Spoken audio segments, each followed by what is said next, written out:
From Tally to Cali, It's time to wake up. Wake up! Wake up!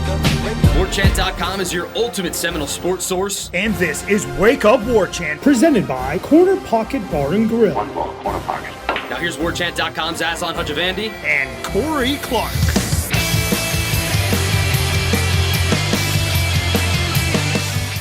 Wake up! What is up, everybody? It is Wake Up Warchant, presented by Corner Pocket Bar and Grill, Tallahassee, Florida. Coming up on today's show, breaking down the Monday press conference, Tuesdays with Tom, talking Clemson. Wake Up Warchant, presented by Corner Pocket Bar and Grill, Tallahassee, Florida, cptallybar.com.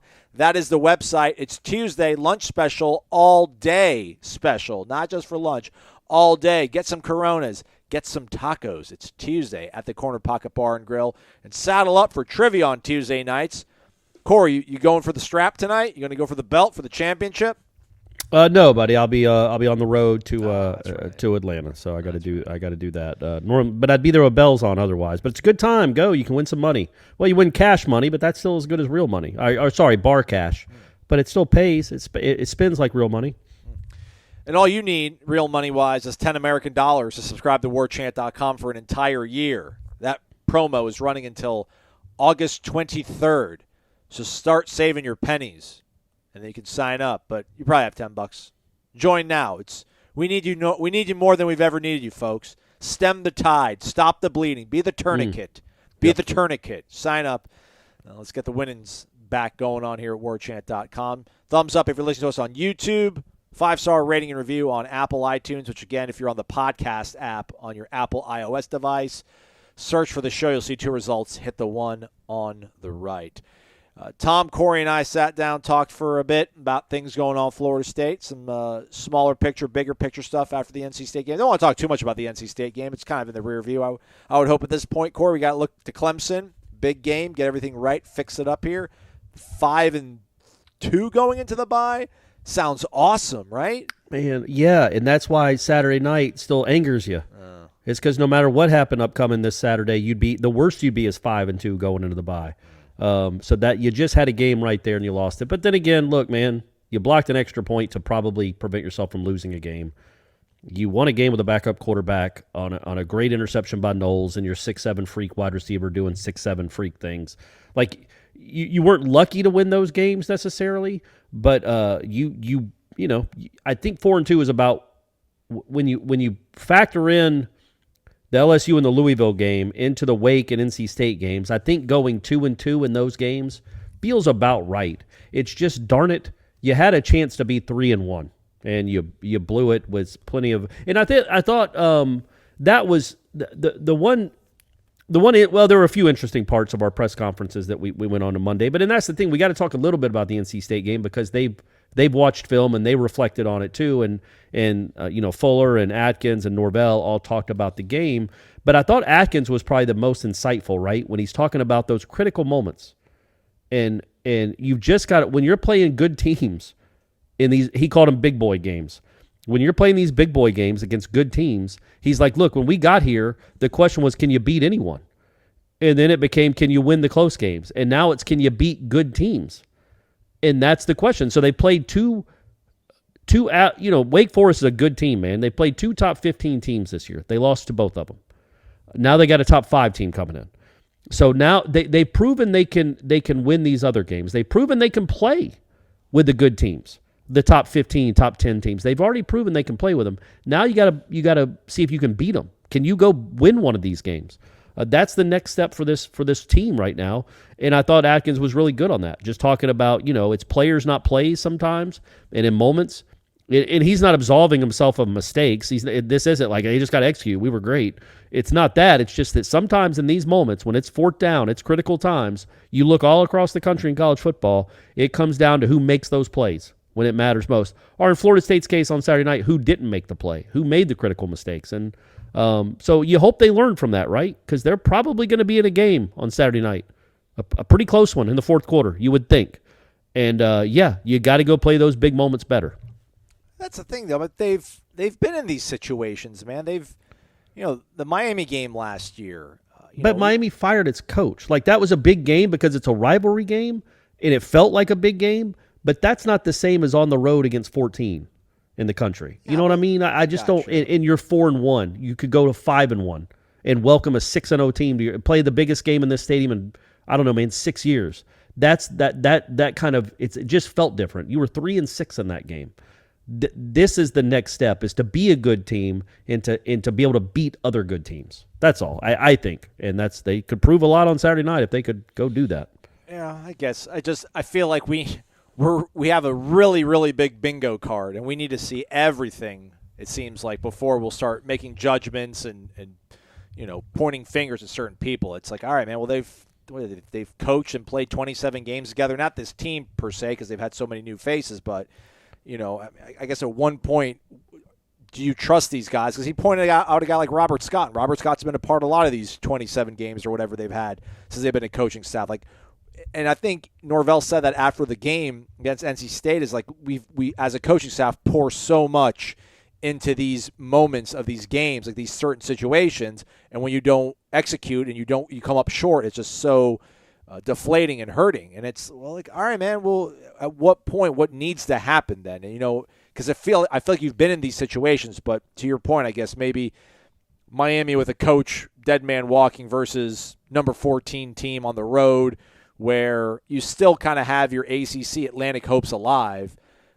That's a different sort of situation, but and literally, I mean, I'm certainly not saying that was going to happen, but if you're 5-1 coming home to play this game and the fever pitch that your fans would be in, it's crazy. Like if say that an NC State kid is called for defensive holding, so you get a 1st and 10 at the whatever it would be, the 18-yard line. You run 3 plays in the middle of the line. I'm not saying you should have done that. You get down to the 14, and then Fitzgerald splits the uprights, and we all go crazy.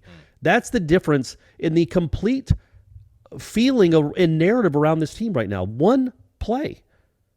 And it goes the same thing with Louisville. What if Noles doesn't get his feet down? It's just crazy, the thin line between feeling great and feeling awful about a football team, when in reality it's a pretty good football team. And I think last year, so Atkins that's talked not unique to Florida State, though, Corey. No, that's college football, man. Yeah. That is college football. Think about if the Texas quarterback doesn't get hurt and A&M completes that 2-yard pass. Yeah. What would Alabama fans be feeling about their team right now? And I know they'd still be, watching their DVDs of the last 9 national championships they've won. I get it. But they would have, Alabama would be 13th or 15th in the country. This would be a disaster. But they played some situations well. They got a little bit lucky, and they're undefeated and ranked number 1 in the country. It's just the way the sport is. But what Atkins was talking about, and this was the better point that he made, was it's a learned behavior to win these kind of games and to play well in big moments. Like they said, they made strides. That's obvious from what they took over, where it's like, man, are they going to get blown out every week, to now they're in games all the time, and they have a real chance to beat good teams. They made those kind of strides, but it is a learned behavior. Excuse me. Sorry, everyone. It's a learned behavior to play in these kind of moments and play well with these kind of moments. And again, I go back to last year. They were in a lot of close games, and they won some of them, especially late. Well, they started 0-4, though. And, you go into North Carolina 1-4 with 0 to lose. Nobody. So, you play loose. And then you play Miami. There's a little pressure there. You get up 17-0 in that game because you're playing hungry. And then what happens, Aslan? You give up like 23 straight points or whatever it was. This team, and then but they won that game. That was awesome. Jordan Travis led them down the field. It's still the best win of his career so far. They go play Boston College and win that game. And then what happens, Aslan? They're 5-6. And after a season that started 0-4, they start to feel pressure again. Like, man, we could get to a bowl. This is a huge game. Florida's rattled. They don't even have a coaching staff. We should win this game. And they didn't play well at all. They didn't handle the expectations of that moment well at all. And now here we are in the middle of this season, after a great start, 4-0 start. They have not handled this well either. Well, they didn't handle the expectations after beating top 5 North Carolina in 2020 well either. Yeah, right. So that's where I think and that's certainly I think everything's on the table as far as criticizing that. I think that's the next step. Either this coaching staff or this program, really both have to take, is being able to play with the weight of expectations and not with being able to play loose when there's still a lot expected from you. When you've changed the goal, when you've moved the goalpost to now you're 4-0, man, you could get to 9 wins. Don't shrink in that moment. Rise up to it. Yeah, you could get to 9 wins. Buddy, you got a 17-3 on the road. You're about to run this team out of their own stadium. Rise up to that. Don't go the whole second half with 3 first downs or whatever it was. Like, play better in those moments, man. Respond better when you're doing well or when there's more expected of you. Don't just play well when you're the chaser. Play well when you're the chased, when you're the hunted. When you get up 17-3, they go down and score, and all of a sudden you just spiral into madness for an hour and a half. Like, that's where I want to see this team grow up. And we talk about it with Tom Lang, but that's where you get. What if you get a lead on Clemson? Like, I think they're going to play well in this game. I think they're going to come out kind of with a mentality of we got nothing to lose. We're playing we're an underdog. We're at home. People don't expect us to win this game, but we're going to show the world that we're the real deal. We're a good football team, and we're going to give them a game, and we're going to give them hell for 60 minutes. And if they win, so be it. But they're going to remember this game. They're going to remember the Seminoles. There you go. They should just remember the Titans before the game. But, okay, so they go out and they play well. They get a lead. They're playing great. The energy, the stadium's fired up. There's all this energy on the sidelines. What are they going to look like when they get a lead in the fourth quarter or in the third quarter? And all of a sudden it's like, oh, man, we could win this game. That's when the pressure mounts, man. And that's where the next step in this team has to come from, in my opinion. I don't think they handled it well against LSU, clearly. Louisville's the only time they kind of rose up late in the game, and it was with Tate Rodemaker at quarterback. So that's where when it comes to this program, this team in particular, that's all I'm left to see. I know they're a good team. I know they're going to finish with 7 or 8 wins. They're a bowl team. They're a fringe top 25 team. They can play with just about anybody in the country, legitimately just about anybody in the country. But can they handle success, and can they play with expectations, because they were good enough to start the season that's what comes with it. The kids call it spooky season as Halloween a few weeks away. Get in the holiday spirit over at my Bookie. Nice. The website, It's got like 3 O's in my bookie. It's cool. They've got a little bit of Halloween design. It's Halloween's coming up. Yeah. I got it. Get involved, everybody. Florida State, the line ticking down a tick. That makes no sense, Aslan. Clemson only a 3.5-point favorite right now on our Noles. 51 the over-under, Corey. So, again, we're looking at same thing, 27-24 type game. Yeah. I think the offense ought to be able to, quote-unquote, rise up.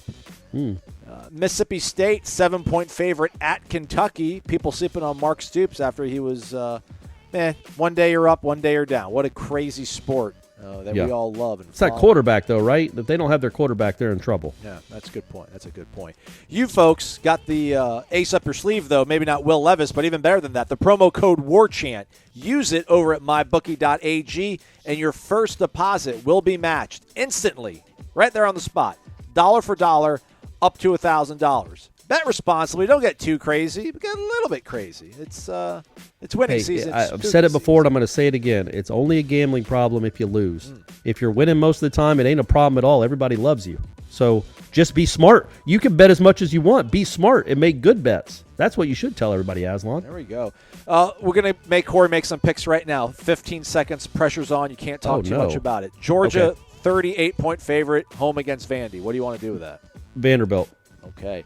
Georgia's offense isn't all that great, and I like Vanderbilt in that one.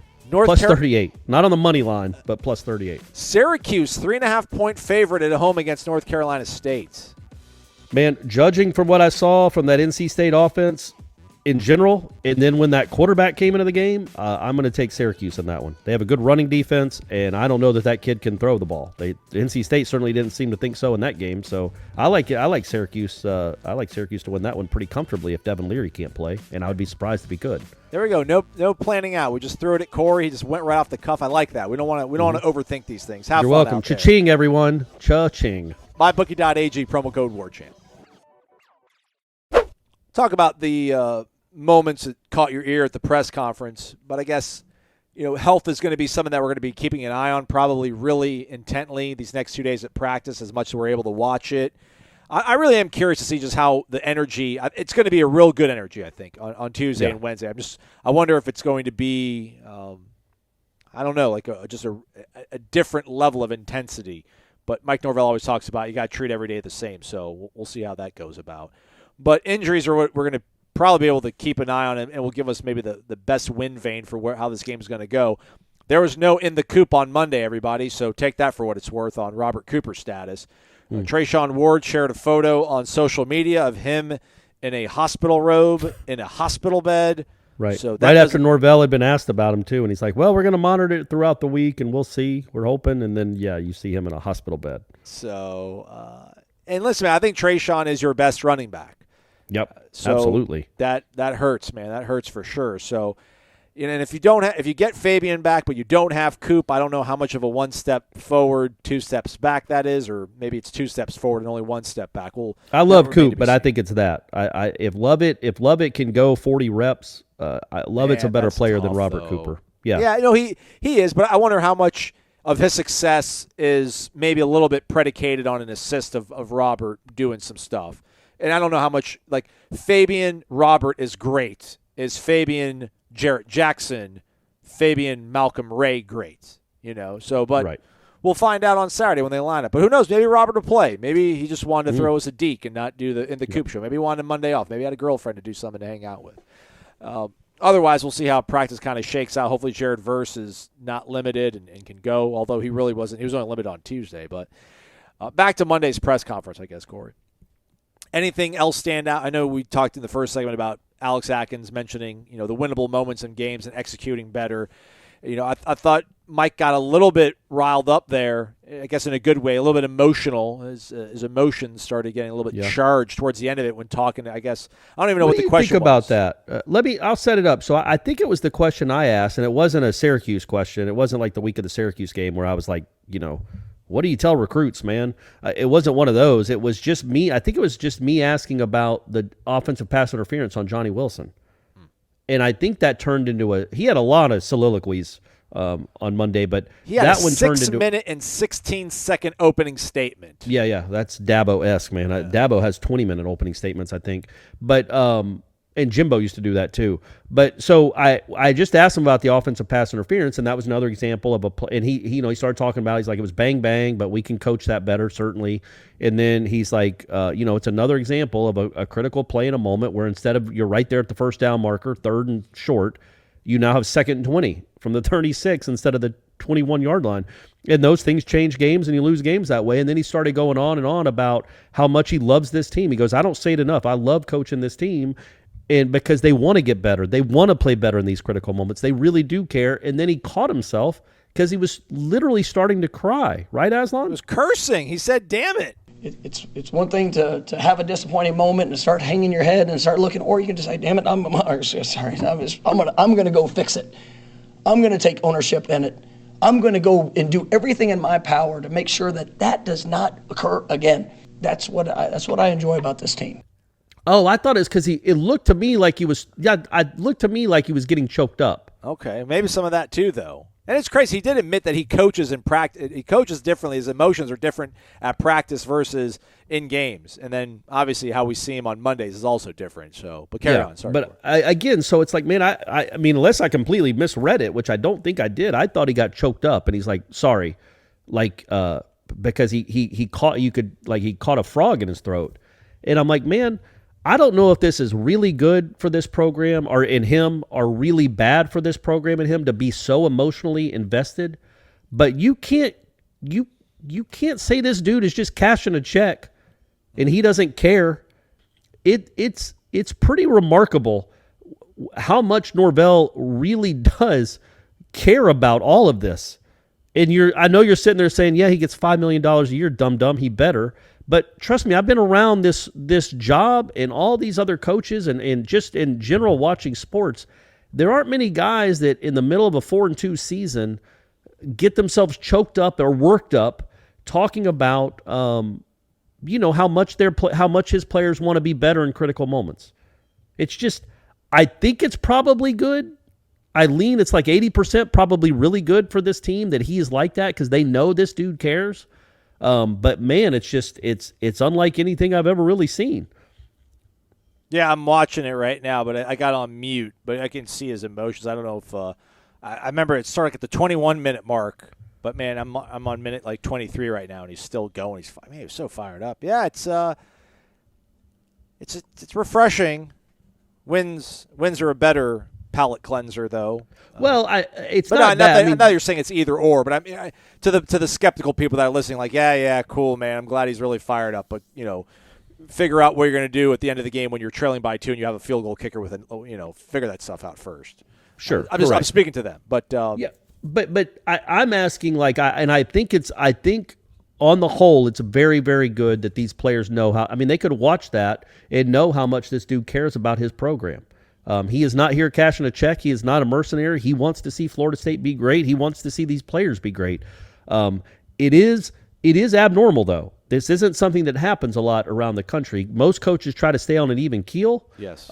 He is very emotional. We talked about what he looked like in that press conference after the game, and he rides the highs and he dips down in the lows with everyone. I've always been more of a fan of kind of the even keel guy. Yes. But that I'm not saying that this is bad at all. It's refreshing, like you said. It's certainly not normal. I just you wonder, like, man, that's when you get that emotional, this is an emo. I mean, it just you don't want to be so up and down, maybe, but you also don't want a coach that doesn't care. And so he desperately cares, so I think it's on the whole a positive that he is so invested and he so cares about whether these guys play well and win or lose. I don't think it's really about him. I don't think he was sad on Saturday like he was in that press conference because he had lost another game as the Florida State head coach. I think he really was crushed for his players. I really do think that, and I think that's a healthy place to be. And I think it's healthy to love them as much as he loves them, but you just don't want the negative, because, man, when you're that emotional when it's down and you're jumping on people's backs when everything is going great and you're fired up, that you just don't want the swings of the emotions of the coach to come out on the team too. You don't want the team to play with when things go bad. They really go bad and they get devastated. And does that make sense? Like I don't know that's maybe the best. I don't even know. We'll see, man. It's extremely atypical. And again, if they were winning, you're like, man, this is great. They're feeding off of his energy, but it's just crazy. I use that word way too much. It's atypical to see a coach, and he's very fun-spirited throughout the week. Like he has got jokes. He needles certain reporters on the beat and everything, and then you see him in practice, and he's just so dialed in. He is so dialed in at practice, and he's on everybody's case, and every detail matters, and every single drill.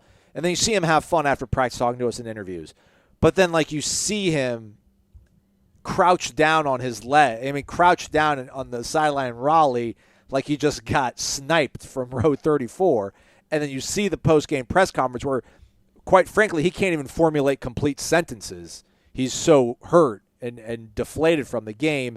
And you're like, man, like that we've never, again, it's atypical thing, so we don't really have anything to compare it against. And you feel like, for me especially, man, I am so caught up into the archetypes of certain coaches, and this is the way you have to be. You have to be stoic, and you have to ride everything the same and be even-keeled. So when you see somebody who's outside that, you're like, well, man, this is probably not the way to do it.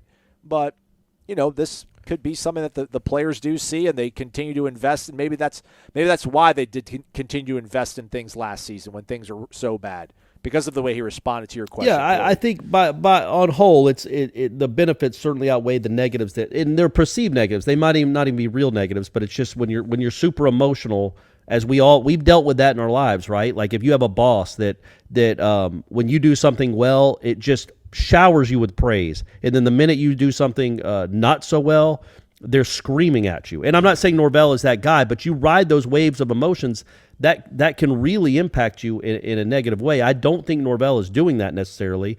I am a little bit concerned about what I've seen on the sidelines with Travis the last 2 weeks. I don't necessarily think he's taking the lead of the head coach, because the head coach is emotional. In fact, Jordan Travis needs to be a little bit more emotional.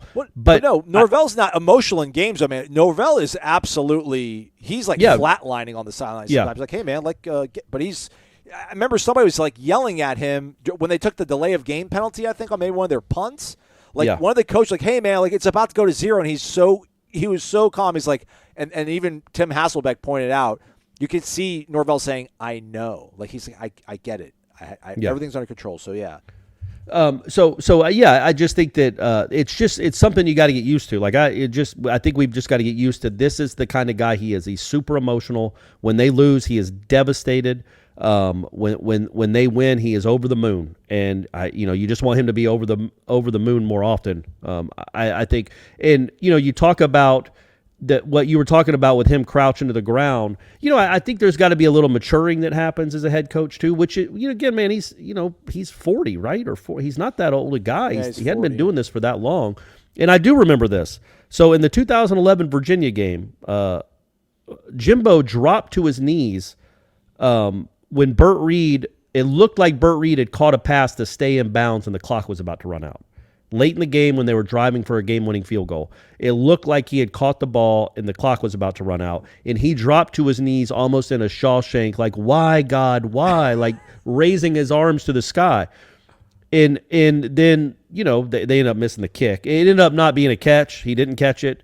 But Hopkins missed the kick anyway. But that's neither here nor there. But you don't see Jimbo really doing that anymore. Yeah. Like, I think it's just, I think part of that is just learning on the job, growing into the job a little bit. This is like year 8 of him being a head coach. That was like year 2. But I mean, it's Memphis, man. I mean, I love Memphis. Not really. I've never really been there. I'm sure it's a great city. The program has a good fan base, but it's Memphis and Florida State aren't even in the same stratosphere. You put Memphis on a Friday night game, 800,000 people are going to watch. When Florida State's on, it's 3.5 million. It's not in the same stratosphere. There's real pressure and there's real stakes. Yeah, but when you're if the you head love coach these at Florida players, State. though, man, if you love these players, you love those players in Memphis. You're like, if this is who you are as a human being, which I think he is, because when he left Memphis, the entire city was like so heartbroken, but at the same time happy for him. I would imagine he left that same impression on them. So I'm sure he cared about those players just as much as he does Jared Verse and Jordan Travis. Yeah, no, I just mean like maybe, maybe I don't even know. I probably don't even have a point here. Like, do you think when Mike Norvell is has an incredible run of success at Florida State, and in 2028 and 9 they win back-to-back national championships after winning the ACC the 3 years before that? Do you think he'll still be that emotional talking about a game 2 days later? No. And the players and how much he loves them? No. Yeah, that's what I'm talking about. I just think that's part of just growing into it and growing into the expectations. I think, but it's it hardens that you. Success it's like, hardens you too. He's still. It's almost like the pictures you see. I think Chris Nee made this. Well, I shouldn't say that. Well, he did. Chris, you said it. The comparison of like when the president takes office. And then after 4 years, what he looks like after that, just the weight of everything. Yeah. That happens with these Power 5 coaches, man, especially at football schools. I mean, it does harden you, and it really is a pressurized environment. And I for the most part, I think he's done a good job, not an incredible job yet. He's done a good job of getting this program back to respectability. You got a new step to take now, but and maybe get your red zone offense fixed. That would help. All right, there we go. Good stuff. We got more coming up. Tuesdays with Tom right after this. You missed out on some real good MLB talk, guys. Real good strategy between Tom and Corey about how to manage each of their favorite teams' rosters, Mets and Braves, respectively.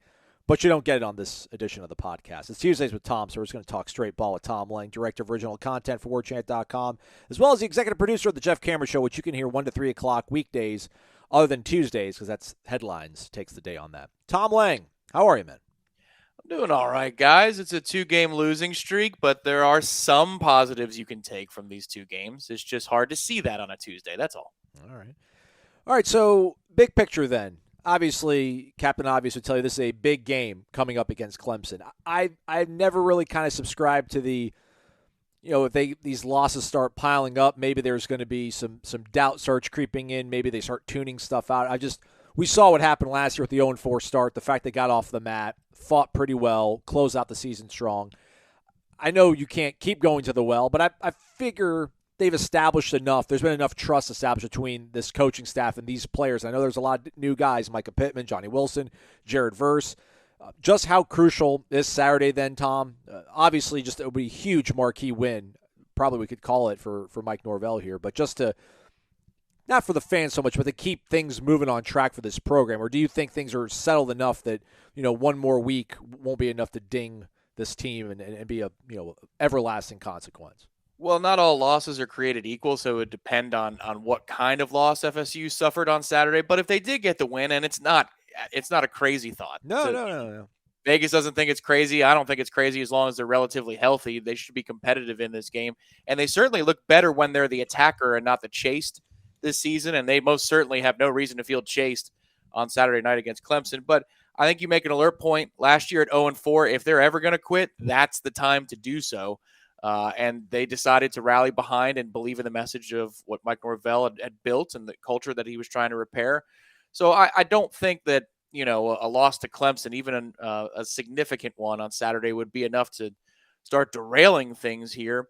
But I'd prefer it not be put to the test. And I do think that provided that they're, again, relatively healthy this week, they should come out and play a really competitive football game.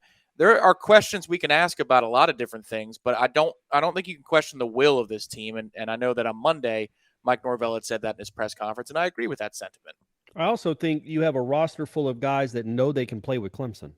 Yep. The team last year didn't know that going in. Now, they might have believed, but I think in the third quarter, they're like, man, we can beat this team. This team isn't – because if you remember that game against Clemson last year, I know they didn't score a ton of points, Clemson didn't, but they moved the ball up and down the field in the first half. Like, they had more yards in the first half against that FSU defense. They had like 240 yards, which was an enormous amount for that awful offense. I feel like Florida State got its footing in the third quarter. It's like, man, we're as good as this team. We can beat this team. And then I don't know if y'all remember, but they didn't. It didn't work out there at the end. But I do think it helps, man. I think it's probably better for this team. I know this is going to sound crazy that they're playing Clemson this week instead of like Georgia Tech or Louisiana. I think now it would help if Fabian Lovett was healthy for sure, and maybe he will be. I'm just talking about from a mindset scenario, because you can't feel sorry for yourself with Clemson on deck. Yeah. And if you can't get up to play Clemson on a Saturday night with that place completely full, then you don't belong playing college football. So I do think that this game, because I think a sleepy nooner against Georgia Tech coming off that NC State game would be really dangerous. I think this game, man, they will be up at a fever pitch. They will play with urgency and physicality, which they normally do anyway. And I think, man, it's a 4-point game. Vegas expects this to be close. I expect it to be close. You got to play the critical moments better than they did certainly against NC State. But I think they'll match Clemson's physicality, and I think they'll go in there expecting to win, which, it might sound all frou-frou and kind of middle, like more people care about the X's and O's than like mentality. But man, the mentality that you think you can win is a big deal, man, especially when you haven't beaten this team in a decade. Yeah, Aaron Rodgers. You see Aaron Rodgers' press conference? I think somebody asked them about, what would happen if they were to lose another game this coming week. He's like, hey, I don't like that kind of talk. He's like, I heard that in the locker room, and I don't want to hear that sort of stuff. He just goes into this whole thing about. There you go, Aaron Rodgers. This whole thing about manifestation. He got really deep. It was pretty interesting.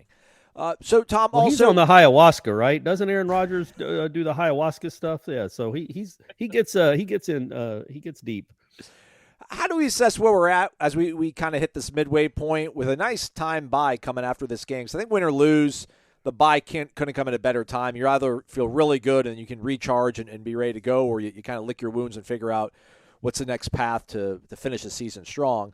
But going to the season, most of us thought somewhere in that 6 to 8 win window. But now that they start off 4-0, but you are 4-2, so how do we assess Florida State going to this Clemson game right now? Like, are they on schedule? Because we did think 8 games, or did that 4-0 start, should it have kind of altered expectations going to the home stretch of the season? I think, given the injuries that they did have and amass on the way to going 4-0, they were way ahead of schedule. Because if you told me that, certain offensive linemen or Fabian Lovett and for a period of time Jared Verse were not available for stretches, Jordan Travis wouldn't play a half of a football game. And what's their record through 4 games if all of those things happen? And you tell me the exact timestamp of Fabian's injury and so forth, I'd say 2-2, maybe. And that might be, you need to pull one out late. in order to be 2-2. So they get credit for that start and fighting through that adversity. I still think that the window and the expectation is around 8. Maybe if it was 6 to 8 Aslan before the stretch, then it moved from 7 to 9 or 8 to 10 for a hot minute there. Certainly at halftime of the NC State game, you're thinking, I guess 9 or 10 wins is on the table, but they didn't finish that game. So I'd say right now they've proven more metal than I thought they'd have, more depth than I thought they'd show to have. Tate Rodemaker is a great example, an easy one to point to, saying, look at that. They actually have depth at the quarterback position. But I still think 8 is probably reasonable at this point. The hard part of the Clemson game, and Corey, you mentioned the good note, which is you're not going to fall asleep after a 2-game sequence with Wake Forest and NC State against a Georgia Tech group. But the hard part is they're really good, and you're probably beleaguered. It's 14 days you're playing these 3 opponents. So that's it's tough to project a win there. If you're 4-3 at the bye, can you win 4 out of your next 5? 7, 8 wins sounds about right if they don't win the Clemson game. If they do, then bigger goals and loftier numbers are on the table. Yeah, it's obvious Clemson's the best team left on the schedule, but Clemson is imminently beatable. They are not an incredible team. They have not played a true road game yet. Boston College doesn't count. That Wake Forest game was half orange. Red bandana, Corey's red bandana. Respect, I know, respect, man, Chestnut but Hill. it's also Boston College. So that we know that what that crowd is like up there. It's not a college football crowd.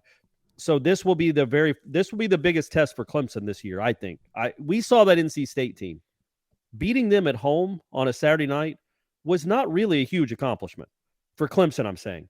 This is their biggest test so far, I think. I think it's a team that's clearly evenly matched with NC State, but you're having to go to Doak to do it. So this is not a cakewalk for them, or not, and it shouldn't be. And if it is, well, then they're going to go to the playoff. So good for them. But there's a lot of pressure on this team and on this quarterback in the first tough environment he's really been in. But moreover, you look at the last 6 games on this schedule, they're all winnable. Now, on the flip side, as I've said before, they're all losable if you don't play well, including Georgia Tech, who has found new life all of a sudden with this new coach. But, you look at, Georgia Tech, Syracuse, Louisiana, Miami, and Florida, then Clemson as well. Like, you could theoretically win all 6. You're not going to. We get it. But you will be in position, I think. You will be in position at some point in those games to win all 6 of them. It is a matter of how you play when it matters, man, because that was my biggest disappointment from Saturday, is just the plays that weren't made. Johnny Wilson's got to come down with some footballs, man, and he did. He made a really big catch on that last drive. Would have liked him to go back to it, maybe, Tom. I'll be honest with you. Maybe throw it up to 14 again. It's fine. You could also throw the fade to the smallest guy on the team. It's cool, whatever you want to do. But the Dylan Gibbons play, Marquise, I know that's a great hit the kid makes. You can catch that ball. I see people make those kind of catches all the time. You can make those plays. Malik McClain. That's what's so disappointing about that game, is you just felt like, I don't know, man. You just felt like NC State didn't win it. You gave it to them. Yeah, but if you don't do that to Clemson, like, Clemson's better than NC State, clearly. So Clemson can go just win the game. But if you don't make those critical mistakes, if you go win those 50-50 balls, if you don't have ridiculous personal fouls, and I mean ridiculous calls by the referees, if you don't have those, you give yourself a shot. And then it's just a matter of having some magic and making some plays in the final few minutes when the game's on the line. Yeah, those are good points. And it's back to Aslan's question. There are a lot of losses in recent years, like last year's loss to Clemson. That felt like it was a MacGyver special. Like, how in the hell do you have the lead with 4 minutes to go, and you're a couple of first downs away from sealing Mike's first true signature win? And they were that close, but it felt like a lot of things had to go right for them to be even in that position. Whereas the NC State loss is very different. And in that way, you can almost prove the progress that the program has made, that you're facing a top 15 team on the road, and you've really dominated them for a half. That 14 points feels awfully light, and they got off easy at the break, that you're only up 17-3 at that point. That's a hell of a lot of progress, and you're right, Corey, that does fortify the argument to suggest that, look, if you can do that to that NC State team on the road, and Clemson didn't pull away from NC State in their own building until the second half, then maybe there's room here to show that the improvement is not just in potential, but then also in results. All the guys on this podcast, on the Warchant report for our picks, we picked a close game, and we thought NC State would probably edge past them. For me, a lot of it, Tom, was kind of realizing what we saw at practice the week of Wake Forest and then seeing how they played against Wake Forest. And then I thought they practiced a little bit better last week, but not as good as we'd seen leading into Boston College and LSU. So that's why I thought, all right, well, this is on the road, maybe a little bit of a better team than Wake Forest, which I don't think they are now after playing them. But I'm just like, it just feels like we'll probably be a close one again, and we might be on the wrong side of it. How much of what you're going to see at practice this week, and do you think you have a good feel now of how this team practices and how much they play? Like, how much are you going to be able to focus on things at practice and kind of have a good feel for where they're at and where they probably will be Saturday? Yeah, for where they're at, you can learn a fair amount. I mean, there'll be obvious things like who's participating in practice, and some of that Mike will share and some of that he won't share after practice is over.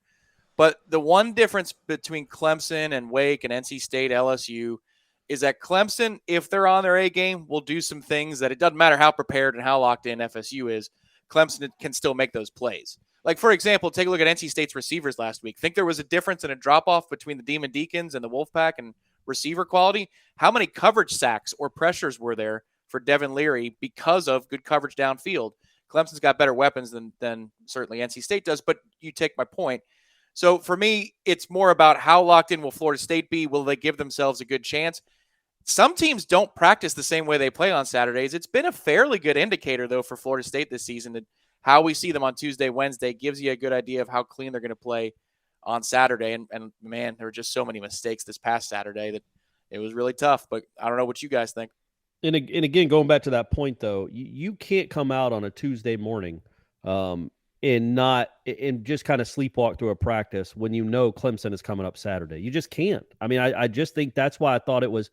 I just think it's a good time for this game after a horrible loss because you think about if Wake Forest can rally up, they had a more crushing defeat than Florida State did.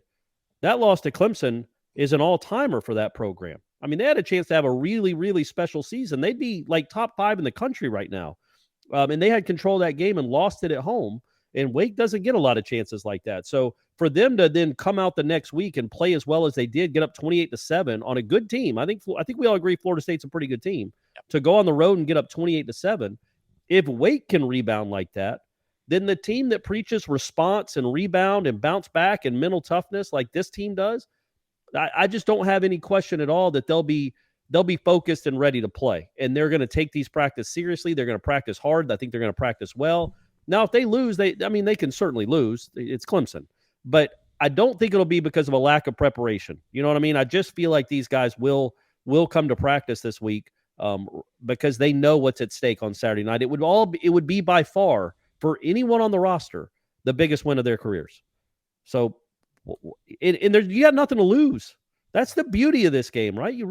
Now, what I wonder about, and I was going to get your opinions on both of this. Say they do get up 20-10 in the fourth quarter, or they're up 24-14 in the fourth quarter.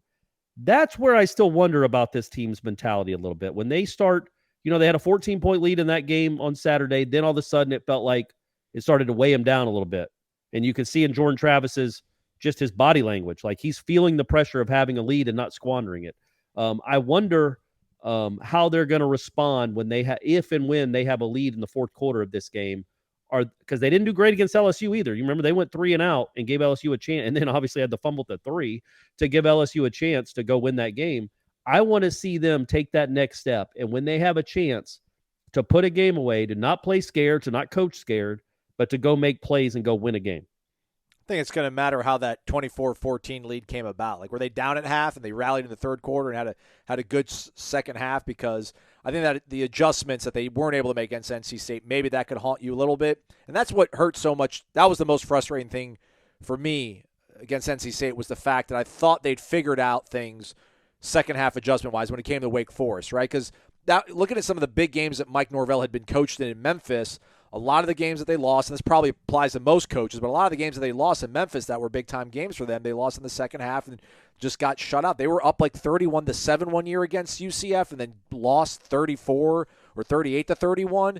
But you saw them rally and play really well against Wake Forest in the second half, and then they weren't able to replicate that this past week against NC State. So, if they can come out and start strong in the third quarter and somehow have a 2-possession lead in the fourth quarter, I'll feel significantly better about it than I would if they were up 24-7 in the first half. Yeah, and yeah. They and find then themselves Clemson up goes and 24-14 in the fourth. and they're like, oh no, oh boy, don't blow it, don't blow it, don't. You just don't want them to have the mentality, don't blow it. I don't think they do, though. Do you see anything, Corey or Tom, Corey, I should ask you because you kind of brought it. Do you see anything from them that makes you think that they are playing too tight when they are up? I just think, maybe it was just the interception that Jordan threw the first one. I just didn't like anything about after that play. I didn't like the throw, clearly. That was a frustrated throw because they had not done anything. He tried to force something that clearly wasn't there. It was a bad call by Norvell, and he admitted as much on Monday that it was a bad call into that look. But Jordan can throw the ball away. And then just the way they were having that conversation on the sideline, and in his body language, it's just that's not what we need out of that kid. He is at his best when he's playing loose, man. He is just at his best when he's playing loose. He played really loose last year because when he became the starting quarterback officially, they were 0-4. So it's like, what do you have to lose, man? Just go play. Now, when you get up 4-0, there's expectations that come with that. And then when you have a 17-3 lead at halftime over the number 14 team in the country, there's some pressure that comes with that. Like, oh man, we're 30 minutes away from a huge win. And I just did not like how the offense responded at all in that moment. Now, fast forward to this week. If they're in the same position again, I want to see some growth, right, Tom? Like you want to see some growth from a team, whether it's this week or it's at Syracuse or it's against Miami or Florida. They're going to be in a position where they have a lead in the second half, and you want to see them play better with the lead than they have so far this season, really. Yeah, I'll play dime store psychologist here because that's always fun on a sports talk format. But, I mean, if you think about it, Jordan has evolved to a completely different place as a passer. He said in the preseason that this is the most confidence he's felt since high school. We saw some decisiveness against Duquesne and said, can they do that against a team with a pulse? By halftime of the LSU game, even though Florida State hadn't scored a ton of points, you said, oh, that'll play. That'll absolutely work right there. He looks like he knows everything that LSU is about to bring to him and where he needs to go with the football. And his body language was loose and free. He takes the hit in the face on the throw to Pokey Wilson for the touchdown, and he's almost taunting LSU after he takes the hit. You're seeing a lot more emotion out of Jordan. I think part of the evolution is not just his arm talent, but then also he's wearing his heart on his sleeve a lot more. Last year we talked about how he's stoic in a lot of these circumstances, good or bad, but you're seeing a bit of a roller coaster out of Jordan this year where, Corey, you're pointing it out, when he's playing loose, it looks a certain way on the sidelines and on the field. And then these last couple of weeks, you've seen a little bit more of a tight Jordan Travis. First half against Wake Forest when he and Mike Norvell clearly aren't seeing the same things on the field. And then that happened for some stretches in this game. But then in the middle of it, about the late first quarter until the early third quarter, he looked great. So I think as he's evolving, he's also learning how to manage different feelings that he's never felt before because he's starting to throw the ball more. He's an actual quarterback, and you're going to have to learn those lessons along the way. If you can find a way, if you're Coach Norvell and Tokars and Alex Atkins, to harness whatever it is to make him play loose, then they're going to be as dangerous as they've been for the best stretches of the season. But I think this is part of his growth, and Florida State just kind of has to ride with it. I got to check out some more Clemson film, but I think off first blush, having watched some of their games, at least they don't seem to disguise stuff as much as NC State, because that's what really gave them problems, just the pre-snap stuff. I mean, Clemson just kind of is so superior athletically that they just, they kind of show what they're going to do and they feel confident about it. So maybe that'll give a little bit more confidence to Jordan as they head into this Clemson game. People that want to be around good energy leading into the game, Tom Lang, on Saturday, if they're going to be in Tallahassee, what should they do before they head into Doak Campbell Stadium and watch the Noles pull off the upset?